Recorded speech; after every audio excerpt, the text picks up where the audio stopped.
Assalamualaikum warahmatullahi wabarakatuh. Kali ini kami akan menjelaskan tentang jawaban tugas 3 mata kuliah data mining. Nama saya Fauzan Setia Ananto dengan NIM 19030151105. Dan saya Fahri Zaini dengan NIM 190 30 151 28. Eksplorasi data. Pengertian eksplorasi data yaitu merupakan langkah untuk memahami data sebelum dilakukan praproses. Pemahaman terhadap data yang akan di-mining dapat membantu dalam menentukan teknik praproses dan analisa data terhadap data sebelum dilakukan data mining. Pembahasan yang akan saya bahas adalah yang pertama atribut numerik, yang kedua tendensi sentral, yang ketiga visualisasi data. Yang pertama atribut numerik. Atribut numerik yaitu atribut kuantitatif, yaitu dapat dihitung banyaknya dan dapat diwakilkan dalam bilangan integer atau real. Atribut numerik dapat berupa skala interval atau interval scale atau skala rasio atau Ration scale. Kedua-duanya memiliki nilai mean, median, dan mode.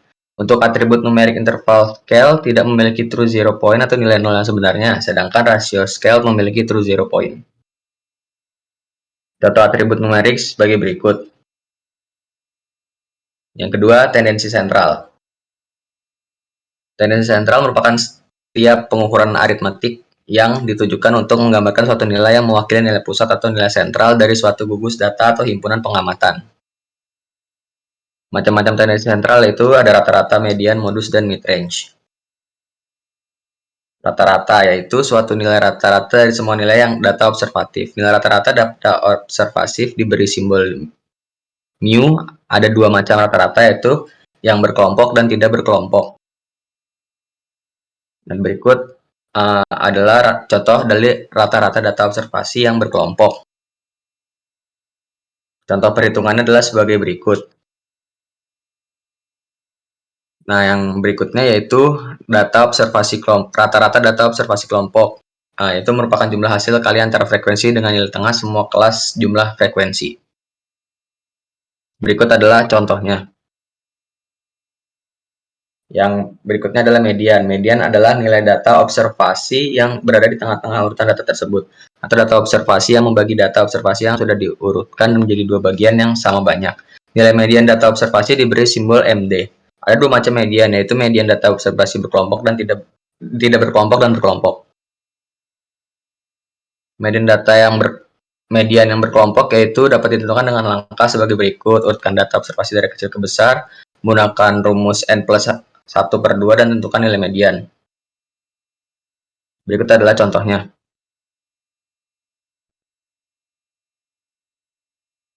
Yang berikutnya adalah median berkelompok, yaitu pertama kita menentukan kelas median dengan rumus N kedua, lalu tentukan rumus sebagai berikut. Nah, berikut adalah contoh dari perhitungannya. Dan ini lanjutan dari contoh sebelumnya.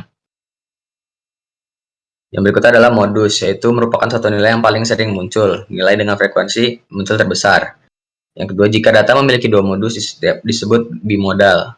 Jika data memiliki modus lebih dari dua disebut multimodal. Ada dua macam modus. Yang pertama, modus data observasi tidak berkelompok dan berkelompok. Modus data tidak berkelompok, berikut contohnya.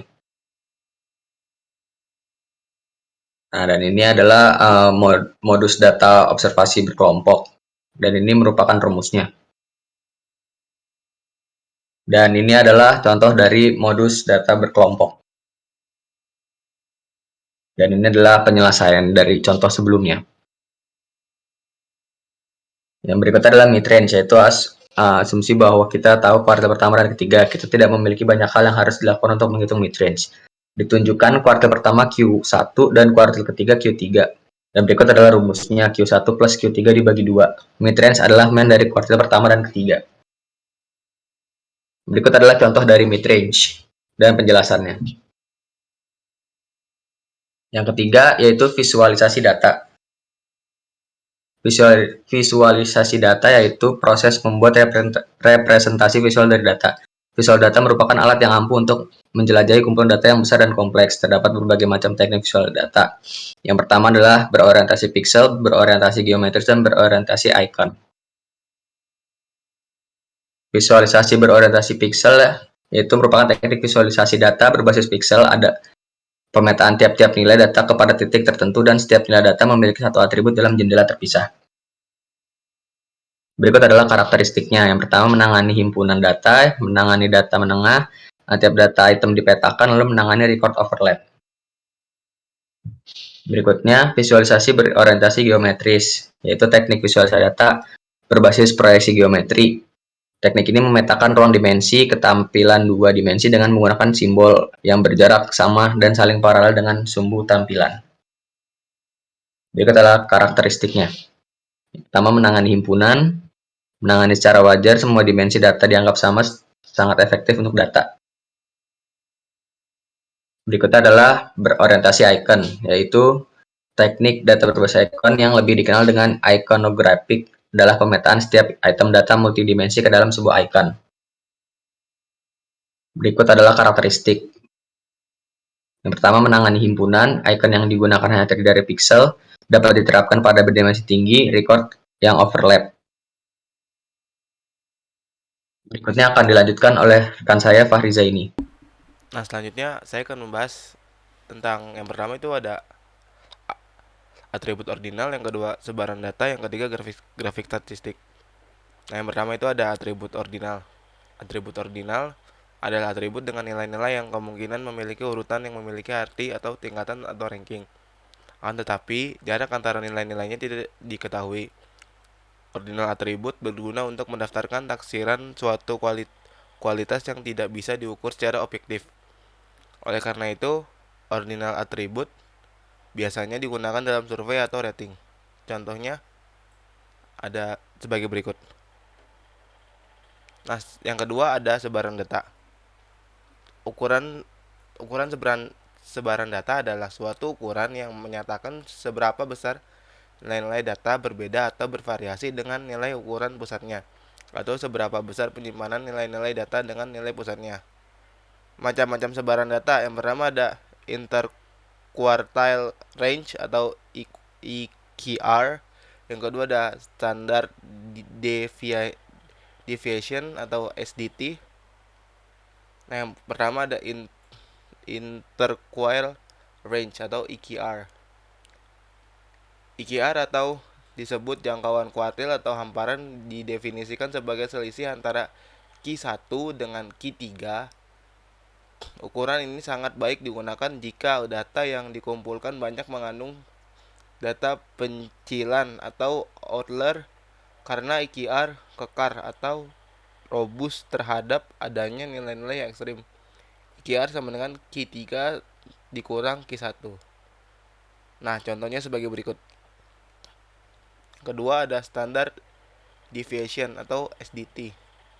SDT adalah statistik yang mengatur penyebaran kumpulan data relatif terhadap rata-rata dan dihitung sebagai akar kuadrat dari varians. Simpangan baku dihitung sebagai akar kuadrat dari varian dengan menentukan simpangan setiap titik data relatif terhadap rata-rata. Nah, contohnya sebagai berikut. Yang ketiga ada grafik statistik. Grafik statistik juga dikenal sebagai teknik grafik statistik, adalah grafik yang digunakan dalam bidang statistik untuk visualisasi data. Macam-macam grafik statistik ada quantile plot, key plot, histogram, sama scatter plot. Quantile plot adalah suatu cara mudah untuk mendeskripsikan persebaran data yang bervariasi. Quantile terdiri dari quantile 0,25, 0,50, lalu 0,75. Kuantil 0,25 menggambarkan kuartil 1. Kuantil 0,5 menggambarkan kuartil 2 atau median. Kuantil 0,75 menggambarkan kuartil Q3. Nah, contohnya sebagai berikut. Key plot digunakan untuk melihat apakah data mengikuti distribusi normal secara visual. Jika titik-titik yang berada pada garis, maka dapat disimpulkan bahwa data mengikuti distribusi normal. Nah, contohnya sebagai berikut. Yang selanjutnya histogram. Histogram adalah representasi grafis atau diagram yang mengatur dan menampilkan frekuensi data sampel pada rentang tertentu. Frekuensi data yang ada pada masing-masing kelas direpresentasikan dengan bentuk grafik, diagram, batang, atau kolom. Nah, ini adalah contoh dari histogram. Yang selanjutnya ada scatter plot. Nah, scatter plot ini adalah sebuah grafik yang biasa digunakan untuk melihat suatu pola. Sebuah grafik yang biasa digunakan untuk melihat suatu pola hubungan antara dua variabel.